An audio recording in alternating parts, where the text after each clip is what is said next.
সফরে বের হওয়ার পর এক পর্যায়ে ক্ষুধার্ত হয়ে জিজ্ঞেস করলেন, তোমার ব্যাগে কি আছে, খাবার কি আছে?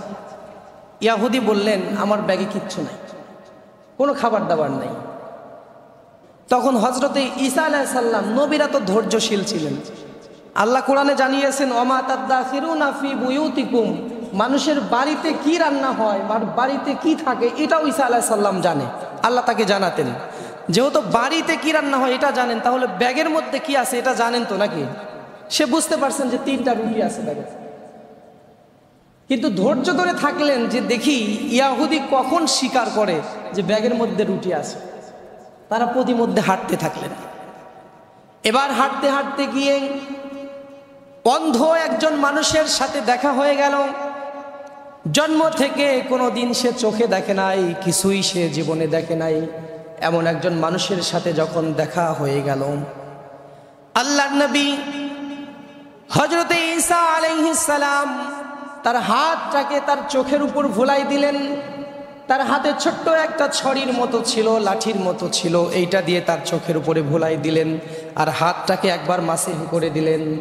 জন্ম অন্ধ ব্যক্তি সাথে সাথে তার চোখ দুটো ভালো হয়ে গেল। কোন সুবহানাল্লাহ। হযরত ঈসা আলাইহিস সালামকে ডাক দিয়ে বলছেন, জন্মের পর থেকে, মায়ের গর্ভ থেকে পড়ার পরে আজ পর্যন্ত জীবনে চোখে কিছু দেখি নাই। আপনার ওসিলায়, আপনার মুজিজার কারণে আল্লাহ যেহেতু আমাকে ভালো করেছেন, আমি তাওহীদ গ্রহণ করলাম, মুসলমান হয়ে গেলাম। সে পড়ল লা ইলাহা ইল্লাল্লাহু ঈসা রুহুল্লাহ। তাদের কালেমা এটা ছিল, লা ইলাহা ইল্লাল্লাহু ঈসা রুহুল্লাহ।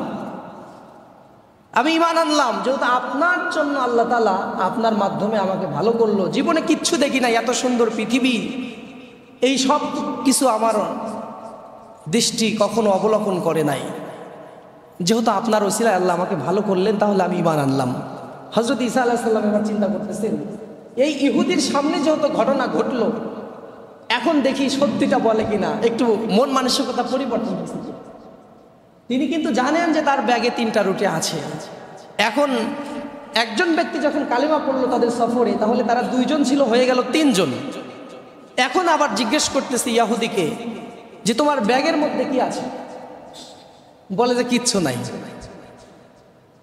এবার ঈসা আলাইহিস সালাম বললেন, যে আল্লাহর ক্ষমতার কারণে এই অন্ধ ব্যক্তির চোখে আমি হাত বুলানোর সাথে সাথে অন্ধ ব্যক্তি ভালো হয়ে গেলেন, আল্লাহর প্রতি ঈমান আনলেন, ওই আল্লাহর নামে কসম করে বলো তোমার ব্যাগের মধ্যে কি আছে। আল্লাহর নামে কসম করে সে বলছে আমার ব্যাগের মধ্যে কিচ্ছু নেই। এখন পর্যন্ত ভালো হলো না। এখন ঈসা আলাইহিস সালাম ধৈর্য ধরলেন, চিন্তা করলেন দেখি আরো একটু সামনে যাই, যেহেতু সফর বের হয়েছি তাকে নিয়ে, পরিবর্তন হয় কিনা তার মন মানসিকতা। সে কিন্তু জানে, কিন্তু বলছে না যে তোমার ব্যাগে 3টা রুটি আছে, সে শুধু পরীক্ষা নিচ্ছে।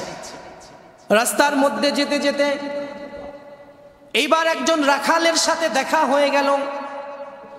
রাখালকে ডাক দিয়ে বলছেন, ঈসা আলাইহিস সালাম আমরা খুবই ক্ষুধার্ত, তোমার রাখালের পাল থেকে, ভেড়ার পাল থেকে বা বকরির পাল থেকে আমাদের খাবার জন্য তুমি কি কিছু দিতে পারো নাকি? এই রাখাল আল্লাহর নবী ঈসার কথা শুনে ছোট্ট একটা ছাগলের বাচ্চা নিয়ে এসে তাদের সামনে পেশ করলো। ওই ছাগলের বাচ্চা সবাই মিলে জবাই করে রান্না করে খাইলেন, পেট ভর্তি করে সবাই খাওয়া দাওয়া করলেন। খাওয়া দাওয়া করে ওই রাখাল যখন তার ছাগলের কাছে ফিরে যাচ্ছে, হযরত ঈসা আলাইহিস সালাম বললেন, দাঁড়াও দাঁড়াও, তুমি তো আমাদের ছাগল দিয়েছো, তোমার ছাগল আবার নিয়ে যাও। তো কিভাবে? ওই খাবারের ওই হাড্ডিগুলো সব জায়গায় এক জায়গায় করে, তারা যে ছাগল জবাই করে যে খেয়েছে, এই হাড্ডিগুলো সব এক জায়গায় করে ডাক দিলেন, কুম বিইজনিল্লাহ, আল্লাহর নামে দাঁড়াও, আল্লাহর জন্য দাঁড়ায় যাও। এই কথা বলার সাথে সাথে ওই ছাগল আবার জীবন্ত হয়ে গেল। কারণ আল্লাহু আকবার। ওয়া উবরিউল আকমাহা ওয়াল আবরাসা ওয়া উহয়িল মাউতা বিইজনিল্লাহ। তিনি অন্ধকে ভালো বানাতে পারতেন, চক্ষু দান করে দিতেন তার মাধ্যমে আল্লাহ তাআলা, এবং বোবাকে তার দৃষ্টিশক্তি, তার শ্রবণ শক্তি ফিরাই দিতে পারতেন। ওয়া উহয়িল মাউতা বিইজনিল্লাহ। আল্লাহর নাম নিয়ে যদি কোনো মৃত মানুষকে তিনি ডাক দিতেন, ওই মানুষটা সাথে সাথে দাঁড়ায় যেত। সুবহানাল্লাহি ওয়া বিহামদিহি। ওই যে তারা ছাগল জবাই করে খেলো, ছাগল জবাই করে খাওয়ার পরে হাড্ডিগুলো এক জায়গায় করে সে বলছেন কুম বিইজনিল্লাহ, আল্লাহর জন্য দাঁড়ায় যাও, আল্লাহর নামে দাঁড়ায় যাও। ছাগল যখন জীবিত হয়ে দৌড়ালো, রাখাল এইটা দেখে ওই রাখাল ঈমান এনে ফেলল। রাখাল বলছেন লা ইলাহা ইল্লাল্লাহু ঈসা রুহুল্লাহ, ওই আল্লাহর প্রতি আমি ঈমান আনলাম, যে আল্লাহ আপনাকে এত ক্ষমতা দান করেছেন যে একটা জীবিত প্রাণীকে আবার, মৃত প্রাণীকে আবার জীবন দেওয়ার জন্য এই ক্ষমতা যে আল্লাহ দান করেছেন, ওই আল্লাহর প্রতি আমি ঈমান আনলাম। তাহলে তারা সংখ্যায় 5 জন হয়ে গেল। এই ইহুদের সামনে, একজন মানুষের সামনে এতগুলো ঘটনা ঘটলো। প্রথমে সে অন্ধকে ভালো করে দিল, এরপরে সে বোবাকে ভালো করে দিল, অন্ধ ঈমান আনলো, বোবাও ঈমান আনলো, এরপরে মৃতকে জীবিত করে দেখালো আল্লাহর নাম নিয়ে। এইটা দেখে রাখালও ঈমান আনলো, সবাই ঈমানদার।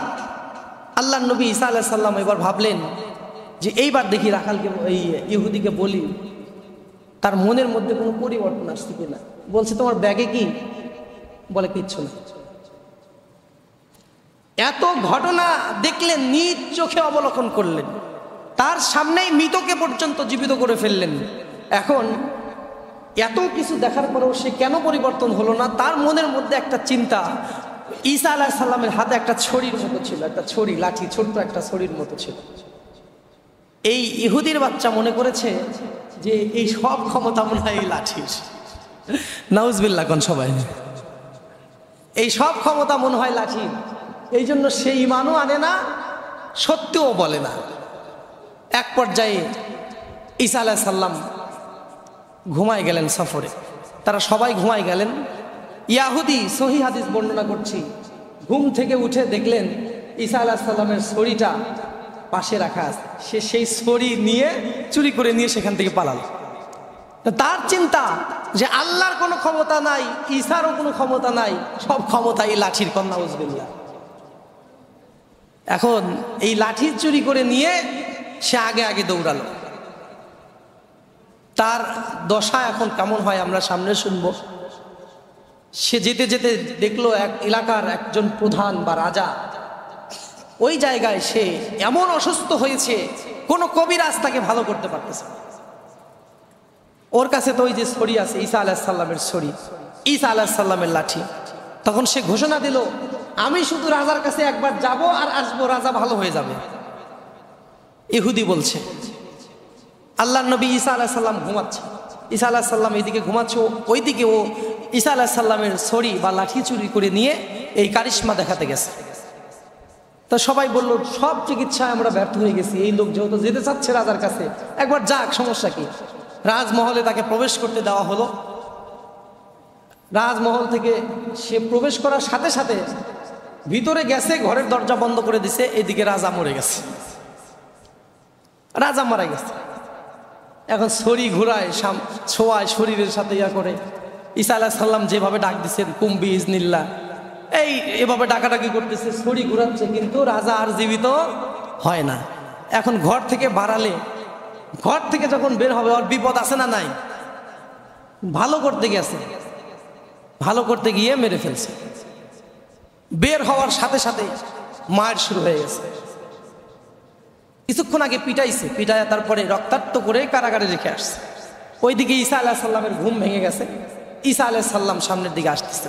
এখন একটা শিক্ষা আমাদের জন্য এখানে, এই ছোরা, এই লাঠি ঈসা আলাইহিস সালামের কাছে যখন ছিল, এই লাঠি দিয়ে অন্ধকে সে চোখের সামনে ভুলালে চোখটা ভালো হয়ে গেছে, ইহুদি নিজে দেখেছে। বোবার কান ভালো হয়ে গেছে, মৃতকে আল্লাহর নামে ডাক দিয়ে জীবিত করে ফেলেছে। কিন্তু তার কাছে কেন কাজ করতেছে না? এর কারণ হলো, যে মানুষটা বা আল্লাহর যেই বান্দা যেখানকার উপযোগী, যেখানে তাকে বানাবে সেই জায়গায় তাকেই রাখা উচিত। অন্য কাউকে রাখলে আসল কাজ আপনারা পাবেন না। আপনারা যদি ফল পেতে চান, কোনো কিছু থেকে যদি আশাবাদী হন যে এখান থেকে আমরা ভালো কিছু নেব, তাহলে যোগ্য মানুষকে সেই জায়গাগুলোতে বসায় দেয়। আজকে সমাজের এত অধপতন হওয়ার কারণ হলো, যোগ্য মানুষগুলো যোগ্য জায়গায় নাই। যেই জায়গায় যার থাকার কথা সেই জায়গায় সে নাই। এলাকার মেম্বার যার হওয়ার কথা সে এলাকার মেম্বার নয়, কমিশনার যার হওয়ার কথা সে কমিশনার নয়, প্রধানমন্ত্রী যার হওয়ার কথা সে প্রধানমন্ত্রী নয়। যেই মানুষটার যে জায়গা আল্লাহর পক্ষ থেকে যে যোগ্য, সেই ব্যক্তিকে সেই জায়গাগুলো ছেড়ে না দেওয়ার কারণেই আমাদের এই অধঃপতন। আমাদের চিন্তার মধ্যে পরিবর্তন আনতে হবে। এই ইহুদি যখন রাজার কাছ থেকে ঘুরে আসলেন, রাজা মারা গেল, এখন সবাই মিলে তাকে ফাঁসি দেওয়ার চিন্তা ভাবনা শুরু করলো। এইদিকে ঈসা আলাইহিস সালাম ওই জায়গায় পৌঁছে গেছে। হট্টগোল দেখে সে ওই জায়গায় গিয়ে বলতেছে, কি হয়েছে? বলছে এই ঘটনা, আমাদের রাজাকে দেখতে এসে একজন মেরে ফেলছে। বলছে তোমাদের রাজাকে আমি ভালো করে দেব। ঈসা আলাইহিস সালামের কথা শুনে তারা মনে করছে যে প্রথমে একজন জীবিত মানুষকে মেরে ফেলছে, এখন তো মারাই গেছে, ইনি আবার কোত্থেকে আসছে যে ইনি আবার মৃত মানুষকে জীবিত করে ফেলবে। কেউ কেউ অমত করতেছে, আর কেউ কেউ বলতেছে এখন তো মারাই গেছে, উনি একবার চেষ্টা করে দেখুক না কেন।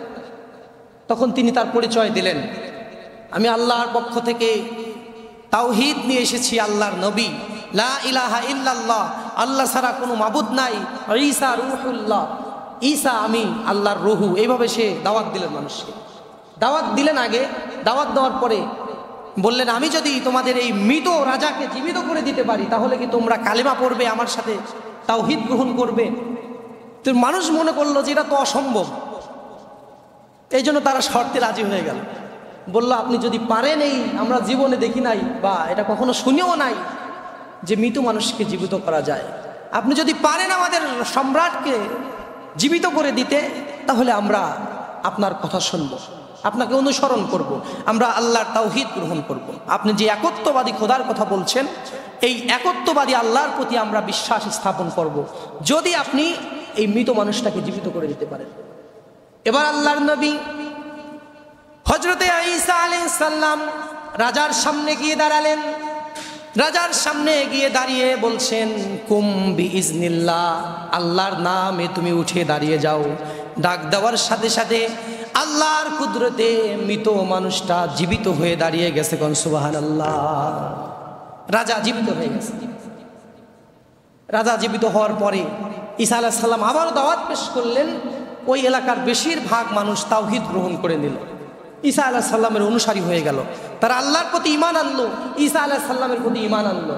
এখন ওই যে এলাকার লোকেরা তাকে বলল, ঈসা আলাইহিস সালামকে, আপনার কি কোনো চাওয়া আছে? আপনার কি প্রয়োজন? আল্লাহর নবীরা কারো কাছ থেকে বিনিময় নিতেন না। বলল, আমার কোনো প্রয়োজন নাই, তোমরা কারাগারে যেই মানুষটাকে রেখেছো ওই লোকটাকে শুধু আমার হাতে তুলে দাও। ওই যে ইহুদি, আপনাদের মনে আছে যারা শুরুতে এসেছেন, ইহুদির বাচ্চাটাকে আমার হাতে তুলে দাও। যে ইহুদি এতগুলো ঘটনা দেখে তার চোখ খুলল না। আল্লাহর নবী ঈসা আলাইহিস সালাম ইহুদিকে নিয়ে আসলেন। নিয়ে এসে বলছেন, এবার বলো তো তোমার ব্যাগে কি আছে? মনে আছে আপনাদের? ব্যাগে কি আছে? ব্যাগের মধ্যে 3টা রুটি আছে। কয়টা? এই 3টা রুটির কথা প্রতিমধ্যে তাকে 3-4 বার জিজ্ঞেস করা হয়েছে যে তোমার ব্যাগের মধ্যে কি আছে। সে কিন্তু স্বীকার হয় নাই। তার সামনেই একজন অন্ধের চোখের উপর ঈসা আলাইহিস সালাম হাত বুলাই দিয়েছেন, চোখ ভালো হয়ে গেছে।